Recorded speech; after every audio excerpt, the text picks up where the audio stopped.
owning McLaren was only a dream until now.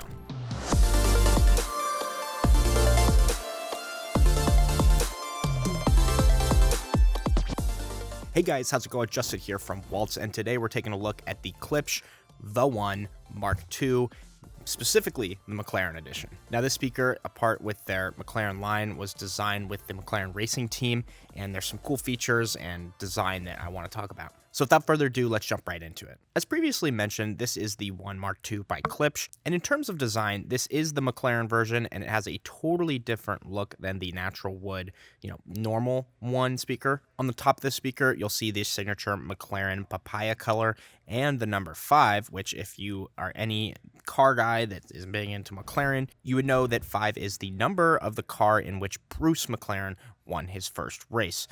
The rest of the cabinet has a walnut black finish, and it also has this really nice space gray, almost metal grille. It definitely has that race car look and feel that you would expect from a McLaren-themed speaker. And as far as size, the dimensions are a width of 12.67 inches, depth of 5.25, and a height of 6.1 inches, which is going to allow it to basically fit on pretty much any desk or tabletop anywhere in your house. The speaker sits on 4 plastic legs, which have really nice and durable rubber feet, gives them a really good grip, but also doesn't seem like the type of thing that's going to really scratch anything. Now, sometimes less is more in all aspects of a speaker. So with that being said, I really like the controls and operation of this speaker as it is less. It's very simple. You have the on and on switch, which is really cool, and then the 2 knobs for controlling the source and the volume, which you can control the volume on your phone, but in case you wanted to turn it up manually, you have those 2 knobs. They have a very nice clicky feel, and they overall just look really cool. And if you guys are enjoying the video, make sure to leave a like and subscribe. It really does help me out. Now, as far as connecting the speaker, you do get a 3.5mm auxiliary port, which will be used for your hardwired connections, but if you want to go the Bluetooth route, it also has Bluetooth, and I found that it was very easy to connect, and this is probably, somewhat because of that Bluetooth 5.0. Now, keep in mind that this isn't a portable Bluetooth speaker, so it doesn't have a built-in battery, it just has a DC outlet that you're going to have to find and plug in.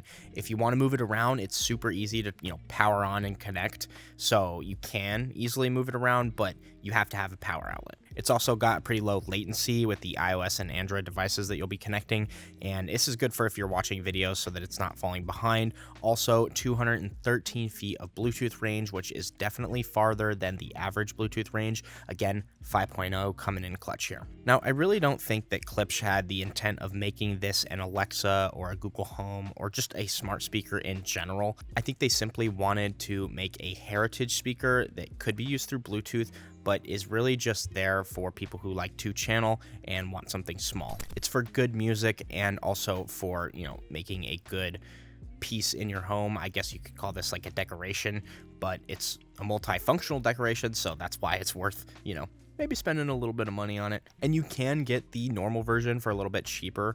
The McLaren obviously comes with a little bit of a price hike, but it's overall a great speaker. Also, you can connect it to your TV if you do have Bluetooth. I forgot to mention that. I probably would stick to sound bars for TVs because they do the Atmos audio and all that fun stuff. But if you needed something to just play off of this speaker, or maybe you're watching like a how to cook something and your TV is just not loud enough, you could put this in your kitchen and connect it to your TV, and then you have the voice right there. You can watch from the kitchen island. I don't know. That's just maybe a situation I came up with. It's got pretty good audio, so if we're talking about audio, let's talk about the specs. The one is bi-amplified. It's 2.1 channels, 2-way speaker configuration. It has a 60-watt amplifier power rating. In terms of speakers, it has 2 2.25 full-range drivers and a 4.5-inch woofer for an overall frequency response of 56 hertz to 20 kilohertz, which is -3 decibels. Overall, it has a nice boomy sound. I definitely think there's a little bit less on the bass, so if you're like heavy into bass, music, then you might want to look at getting like something a little bit bigger. But I mean, you're really getting as much as you can out of a speaker this size. So I think that's about all I want to cover with the Mark II the ONE. It is time for the sound test so we can wrap things up. If you guys are looking to pick one of these up or just the regular version, the non-McLaren version, check the links down in the description. We really do appreciate your support. Also, if you happen to be in the Phoenix Metro Valley, come down to our retail store where you can actually look at all of our heritage speakers in our one and only exclusive heritage listening room. If you enjoyed the video, make sure to leave a like and subscribe. And as always, we'll see you guys in the next one.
Feel that bass.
Thank you guys so much for making it to the end of the video. If this is a product that you're interested in, make sure to email me at youtube@walts so I can get you a special YouTube discount. If you haven't already, subscribe for more videos like these, and we'll see you in the next one.